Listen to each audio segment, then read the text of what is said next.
I want to take some time to talk about how this video came to be. I've actually been on a writing schedule, so every couple of weeks I have content that I've written about a specific topic, and then I turn that into a video, and then I post it. And the last 2 weeks I've been working on tendency for men to become self-sacrificial and people-pleasing in order to somehow get validation to feed themselves and make them feel like a substantial or useful or meaningful man. So yeah, it's a big topic, and I've been writing about it. I've been working on it, and what I realized is it's still a little too sticky for me. I really want to be clear when I'm working on these videos and sharing content. I don't want to make something just because I think I have to keep a schedule. I don't want to make something because it's supposed to sound good, and I don't want to talk about things that I'm not positive in my own experience about what I'm trying to, give to you as a listener. So I put that on hold, and I'm working on it as I do my own healing around that. Quite frankly, that's exactly what I've been doing, is healing around that. I'm coming out of what feels like a slump emotionally, where, and I haven't been able to say this in the past, but where life is fine. It's like even great if you look at it from the outside. There's a schedule we keep as a family. We're consistent in spending time together. We've got money. Our kids are playing sports that they enjoy. We enjoy watching them. We're watching good movies. We're reading good books. For all intents and purposes, like, life looks great. But I've been personally working through just this tightness, this intense internal battle that comes, I don't know, once a month, twice a month for me. And if I'm not careful, can really take over my life. And there are lessons that I continue to be reminded of as I go through these patches. I've learned them. I've forgotten them. I've learned them. I've forgotten them. And so as I still work on this self-sacrificial, nice guy, people-pleasing, please validate me part of myself, and then continue to work on that video and eventually bring it to you, I've got some other lessons that I've learned this week that I want to just offer to you as either a reminder, or maybe this is the first time something like this has come up, and hopefully it's something you can engage with and look at your life to see where it has value, where it has merit, and put down the rest. If it doesn't serve you, leave it be.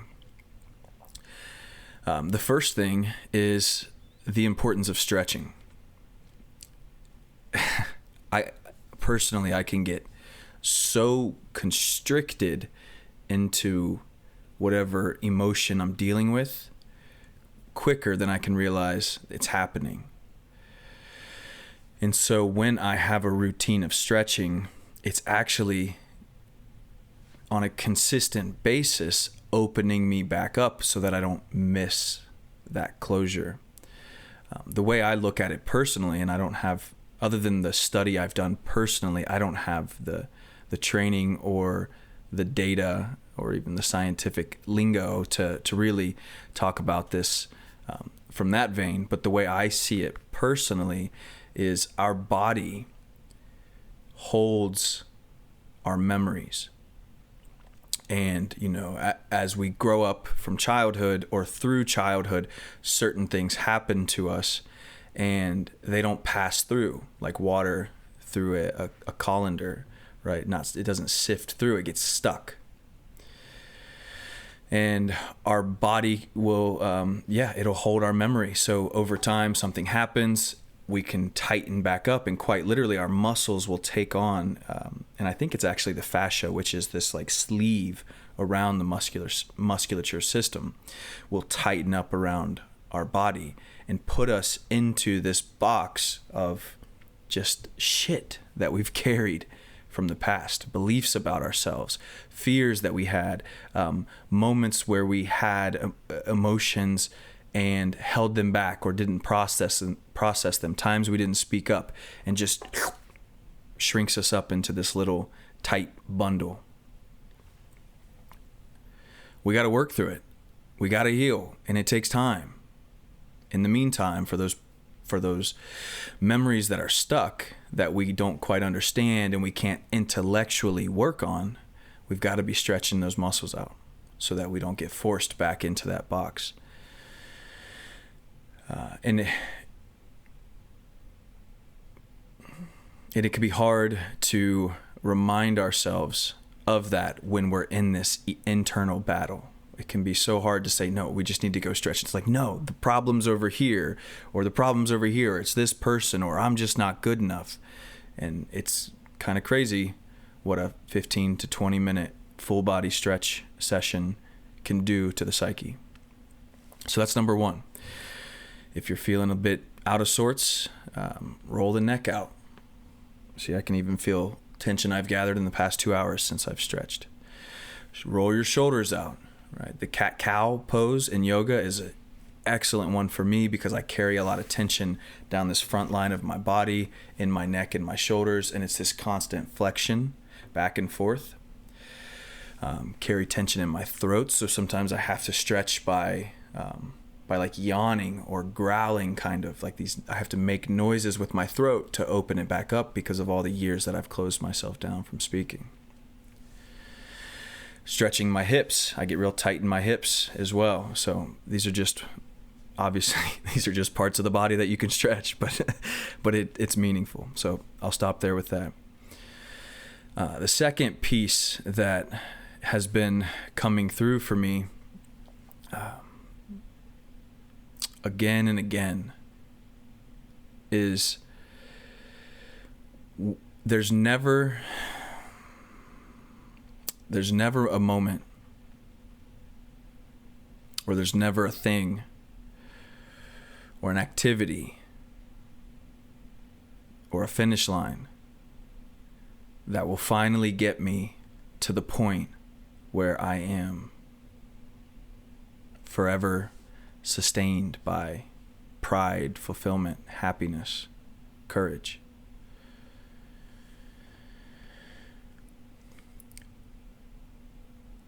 In the same way that we can go to the gym for months on end and grow our capacity to lift weights, get stronger.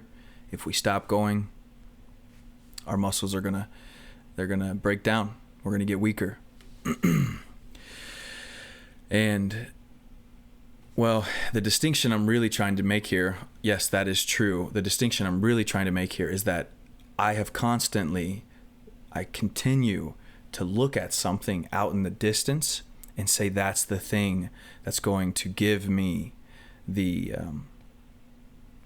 life that I want. If I get this strong, if I lose this much weight, if I get this woman, if I get this much money, then I'll feel that sense of happiness and fulfillment and pride that I've been lacking for much of my life. And it really struck me this morning when I when I drug myself out of bed. I cried for 5 minutes with my family. Like, they noticed something was wrong, and I wanted to go stuff my face, and I decided to go to the gym. I was like, man, you've got to get out of here. You got to go. You got to lift. You got to stretch. You got to move your body. You got to do something, although it doesn't feel like it's worth it. And it struck me as I was leaving the gym, after I worked through all this stuff. I processed by crying. I chose something that was better than the other option, the easier option, seemingly. And then I did the things that I knew would make me feel better. And I came out fresh, with a fresher perspective of my life.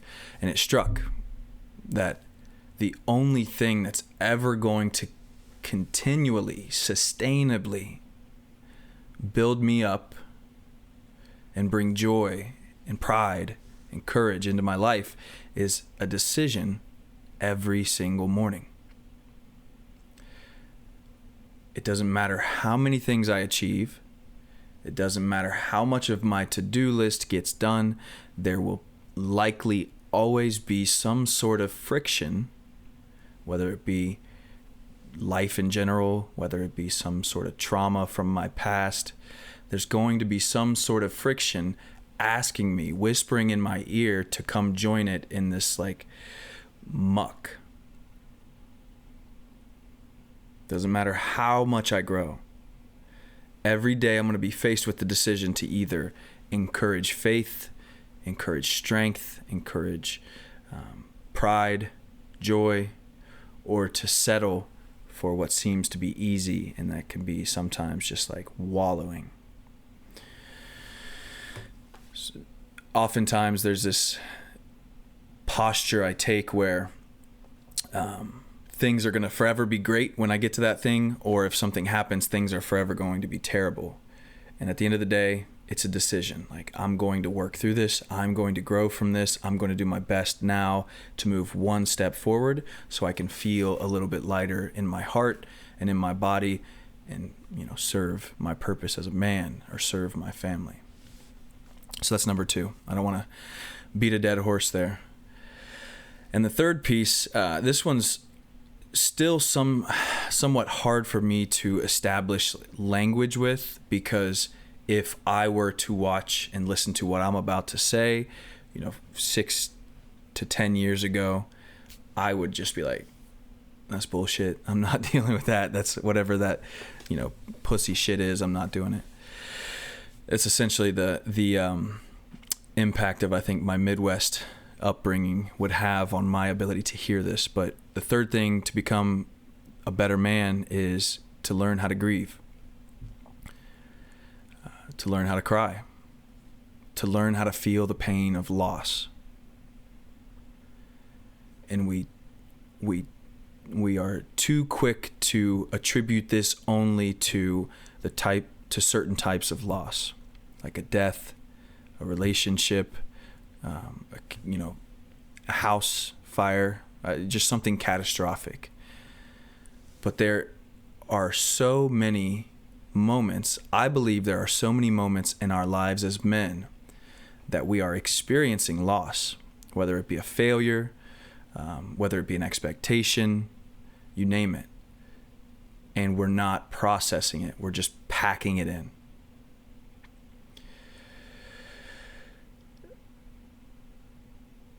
This morning, when I sat down, my wife, asked me what was going on, and I started to express grief. I didn't know why I had it. I don't know where it was coming from, but it had this grip on me. And for days, I was stuck in it. I was quick to anger. I was quick to impulse, to eat terrible food, to feel better. Wanting to drink, although I don't drink much, just not myself, and not having, not feeling like I had control of what I wanted to do and what I needed to do in my life. And it was a downward spiral. And this morning it finally broke through. I was able to cry, explain what I could, as I'm sitting with my wife. And in that moment, something shifted, and I was much lighter. And I was able to actually it seemed like I came back in the picture, or some higher part of me came back into the picture, some wiser part of me, not this wounded child that was kind of like taking its spot and saying like, I'm hurt and I'm angry and I'm going to hold on to this, whether to punish myself or to show the world that I'm in pain. And we got to learn to bleed that off. We've got to learn to bleed it off. I don't do this, but I would imagine I could cry every single day. It's definitely a weekly thing for me, if not several times a week. And I recognize it to be regular routine maintenance, just like changing the oil on my car. I'll go a little bit deeper just for a second. If you recognize this to be true, you've got to find a way to process it. And for a long time, I couldn't cry in front of my wife. I couldn't cry in front of my children, and I damn sure couldn't cry in public. Not that you need to be doing any of those, but there was a part of me, a mechanism within me that stopped it. I had to start by teasing it out of me. So I would literally when I realized this is something I needed to do on a regular basis, I then had to put myself literally in a dark room, with headphones on, with music that would provoke it. And then I had to sit there and kind of cycle through the Rolodex of things that were in my mind, in my consciousness with me at that time, until the ones that provoked me could be expressed. So that's what I would encourage, is to find some time, 9, 10, 11, 12, when the house starts to slow down at night and you can be alone. Give yourself 10 or 15 minutes, literally set a timer and put some headphones on and see what comes through. I think you'd be surprised. If you are still listening and not really sold, I also want to say, if there's any amount of anger that you're experiencing that you can't quite put your finger on, there's a good chance that underneath that is a layer of grief, or for me and probably many men, several layers of grief. Yeah, that's what I've got. That's what I've got this week. I'm constantly working on myself. I think we have to really take our healing seriously when we want to truly become a better man. We can constantly layer paint, veneer on top of who our personality is, and try to establish medals and pens that we can show that say we're a better man. But to truly be a better man, we've got to continue to work on ourselves in some of these ways. I hope it's helpful, guys. Until next time, take care.